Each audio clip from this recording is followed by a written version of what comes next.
Bonjour à toutes et à tous. Je suis le docteur Michel Orgue, secrétaire du groupe d'études et de recherche du syndrome nerf dans l'os, médecin spécialiste du syndrome nerf dans l'os hypermobile, SNH, et du trouble du spectre de l'hypermobilité, HSD, au sein du Centre d'excellence de Bordeaux, reconnu par l'IDEA Society. Nous allons parler aujourd'hui d'un sujet important, la consultation d'anesthésie et les précautions particulières à prendre chez les patients atteints de SED hypermobile ou de troubles du spectre de l'hypermobilité. Ces deux pathologies sont des maladies du tissu conjonctif. Bien que distinctes sur le plan diagnostic, elles présentent très souvent des manifestations cliniques similaires et constituent en pratique un continuum.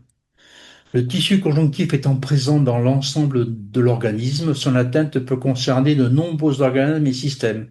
À ce jour, plus de 28 gènes sont impliqués dans les différentes formes de maladies du tissu conjonctif et ont été identifiés. Cette atteinte multisystémique explique certaines particularités qui doivent être connues des équipes d'anesthésie. Commençons par l'anesthésie locale. Chez ces patients, l'anesthésie locale est fréquemment moins efficace que dans la population générale. Il est souvent nécessaire d'augmenter les doses afin d'obtenir une anesthésie complète et satisfaisante. Cette situation est particulièrement connue en dentisterie et odontologie. Effectivement, certains patients rapportent que les anesthésies dentaires sont insuffisantes, rendant parfois certains soins très difficiles à réaliser sous anesthésie locale. Dans des situations exceptionnelles, une anesthésie générale sera alors nécessaire pour permettre les soins. De manière générale, il est important d'évaluer l'efficacité de l'anesthésie avant le geste et d'adapter les doses jusqu'à l'obtention d'une absence complète de douleur. Abordons maintenant l'anesthésie péridurale. Pendant longtemps, il a été suggéré que la péridurale était contre-indiquée chez les patientes atteintes de ces pathologies en raison d'un risque accru de brèche durale. Cette affirmation ne correspond pas à notre expérience clinique.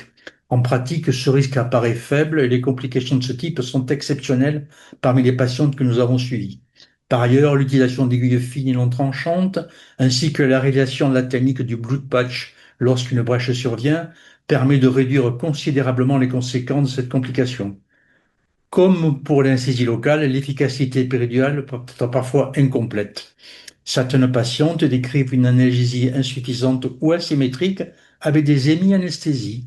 Dans ces situations, il convient avant tout de réévaluer l'efficacité du bloc, d'adapter les doses et d'interroger régulièrement la patiente sur le soulagement obtenu. Il faut également garder à l'esprit que de nombreuses patientes présentent une hypersensibilité sensorielle et douloureuse.